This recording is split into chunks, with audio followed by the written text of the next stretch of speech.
दुसरं घर हे झोपडपट्टीत आहे आणि विनायक राऊत हे नवरात्रीच्या घट बसतो त्या दिवशी आणि घट उठतो म्हणजे दसऱ्याच्या दिवशी फक्त त्याच 2 दिवशी आमच्या घरी यायचे.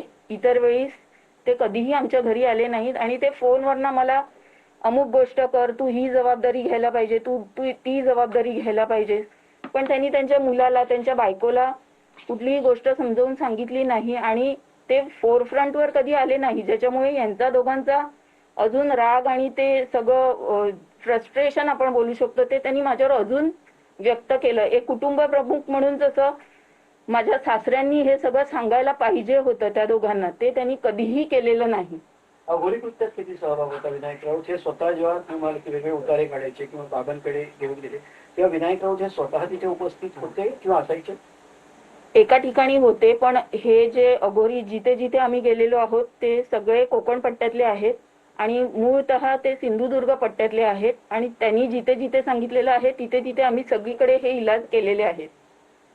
म्हणजे अजूनही विनायक राऊत म्हणतात पैसे पाहिजे होते, टेरेस फ्लॅट पाहिजे होता, दर महिन्याला 2 लाख पाहिजे होते, दर महिना 5 लाख गाडी आणि 12 कोटींची तुम्ही मागणी केली होती आणि ते नाही केलं म्हणून तुम्ही आरोप करता. एवढे वर्ष म्हणून गप्प बसला होतात तुम्ही असं?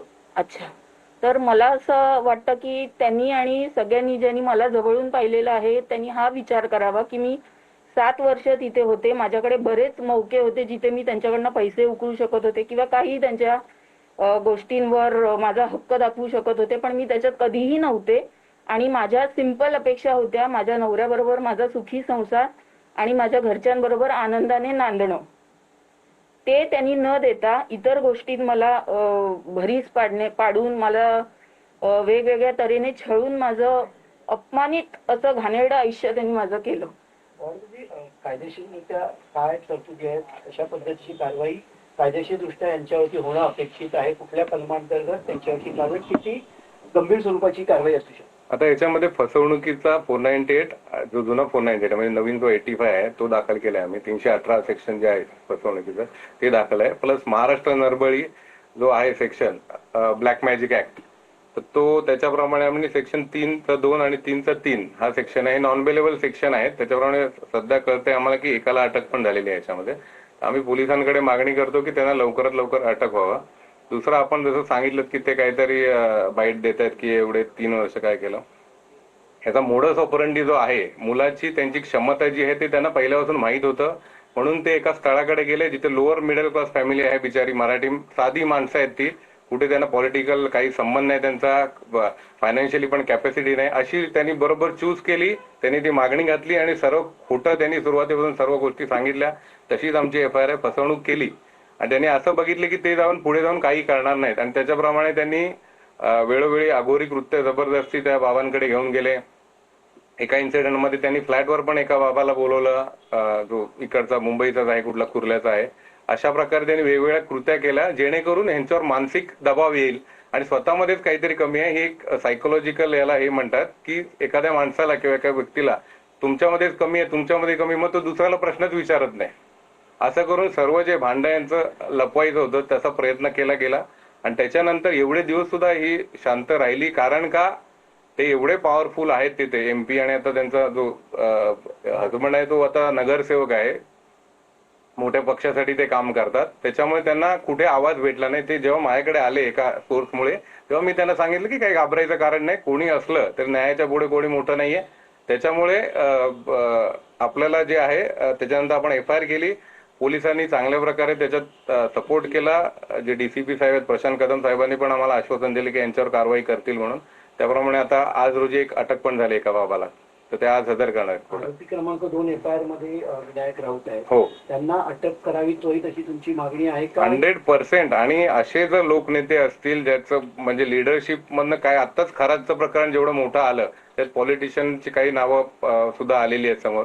अटक झाली पाहिजे, आमची अटक झाली पाहिजे. याच्यामध्ये हे अटकेच आहे. अटक झाल्याशिवाय हा जो पुढचा तपास आहे याच्यामध्ये सबळ कारण आहेत अटक होण्यासाठी त्यांना. विनायक राऊत असतील की पूर्ण फॅमिली जे आरोपी आहेत त्याच्यात 7-8 आरोपी जे आहेत त्या सगळ्यांना अटक होण्याची गरज आहे. त्याशिवाय तपास पूर्णपणे होऊ नाही शकत त्याच्यावर. राजकीय दबाव आहे, जसं काही म्हणाले तसं राजकीय दबाव असल्यामुळे अडचणी येतील का? कारण माझी खासदार आहेत, सर्व पक्षात संपर्क आणि कॉन्टॅक्ट आहेत. आता संविधानामध्ये तर इंडिपेंडेंटली पोलीस चौकशी करतात, त्यांनी आम्हाला आश्वास दिलाय, पण ते जर मोठी लोक असतात तर तसा दबाव त्यांच्यावर येऊ शकतो.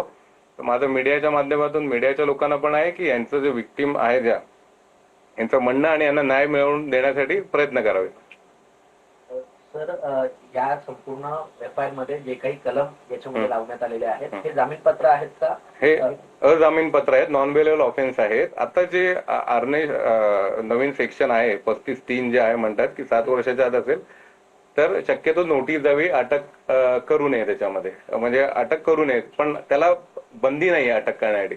एखादं हिनियस क्राईम असेल, हा हिनियस क्राईम नरबळी आणि अंधश्रद्धा हे खूप सिरियस आहे. हा हे गंभीर गंभीर, हा याच्यामध्ये गंभीर स्टेटमेंट आहे आणि अशा काही जे तपास ह्याच्यामध्ये असे तपास ह्याच्यामध्ये पोलीस कस्टडी खूप जरुरी आहे. त्याशिवाय ती लिंक लागणं ज्याच्यात, कारण का मल्टिपल बाहेरचे पण आरोपी आहेत त्याच्यामध्ये, जे बाबा लोक आहेत ते बाहेरचे आहेत, तर यांना अटक करून लवकरात लवकर एकमेकांशी हे करून इन्व्हेस्टिगेशन होण्यास मदत होईल. काही राजकीय आणखीन चेहरे याच्यात असण्याची शक्यता तुम्हाला नाही, कारण का हे जे आहे फॅमिली मॅटर आहे, ह्याच्यामुळे बाहेरचे राजकीय नाही. केलेल्या गोष्टी लपवण्यासाठी इतर काही राजकीय नेत्यांची मदत घेणं किंवा इनडायरेक्ट इन्व्हॉल्वमेंट त्याच्यामध्ये असेल असं तुम्हाला वाटतं? कारण शेवटी माझी खासदार राहिलेली आहे. आता हे जसं ओपन झालंय आता त्याच्यानंतर काय होऊ शकतं ते मी सांगू नाही शकत आता, कुठून प्रयत्न होतील काय होतील ते, पण आमचा प्रयत्न राहील जो आम्हाला हक्क दिलाय संविधान न्याय मिळवण्याचा, आणि तो आम्ही प्रयत्न करत राहू. एक प्रश्न याच्यामध्ये असा पुढे येतोय की या म्हणजे प्रामुख्याने सिंधुदुर्गातल्या आणि मुंबईमध्ये राहिला तर गुन्हा हा ठाण्यामध्ये का नोंद करण्यात आला, त्याचं कारण? हा, फिर्यादी जो असतो, फिर्यादी आहे 498च्या कन्सेप्ट मध्ये क्लिअर आहे की जिथे फिर्यादी असते तिथे ते त्यांना एफआयआर दाखल करण्याचं ज्युरिडिक्शन आहे.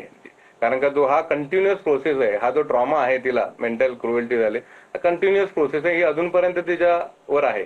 त्याच्यामुळे हे जे ज्युरिडिक्शन आहे ठाणे, तिथे ते कायदेशीर ते ज्युरिडिक्शन आहे एफआयआर रजिस्टर करायला.